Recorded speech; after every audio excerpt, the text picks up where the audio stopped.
একতা সম্প্ৰীতি আৰু ভাতৃত্ববোধৰ সুন্দৰ নিদৰ্শন দাঙি ধৰিছে এগৰাকী মহিলাই। নাম শামছুন বিবি। মুছলমান মহিলাগৰাকীয়ে চাফ চিকুণ তথা চোৱা চিতা কৰি আহিছে উৰিষ্যাৰ এখন শ্মশানৰ। 2012 চনৰ পৰাই শ্ৰদ্ধা আৰু ভক্তিভাৱেৰে এই শ্মশানখনত ঝাৰু দি পৰিষ্কাৰ কৰে। তাৰোপৰি তেওঁ শ্মশানখনত ৰুইছে 30 জোপাকৈ নিম গছৰ পুলি।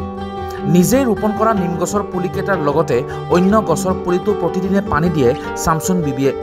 কোনো ধৰণৰ পুৰস্কাৰৰ আশা নকৰাকৈ শামছুন বিবিয়ে শ্মশানখনৰ প্ৰৱেশদ্বাৰসমূহত তলা মাৰি চাবিবোৰ নিজৰ লগতে ৰাখে আৰু সন্ধিয়া শ্মশানৰ লাইট জ্বলাই সেৱা আগবঢ়াই আহিছে। শামছুন বিবিয়ে কৰা এই মহান কামৰ বাবে কোনো মাননি নাপায়। কেতিয়াবা মৃত লোকৰ আত্মীয় তথা পৰিয়ালৰ লোকে তেওঁৰ এই সেৱাৰ বাবে কিছু ধন দিয়ে। উল্লেখযোগ্য যে শামছুন বিবিয়ে শ্মশানখনৰ ওচৰতে থকা কবৰস্থানখনকো সমানে সন্মান আৰু শ্ৰদ্ধা কৰে। শামছুনে নিজৰ 3গৰাকী কন্যা আৰু স্বামীৰ সৈতে শ্মশানখনৰ সমীপত এটা জুপুৰি ঘৰত বাস কৰে।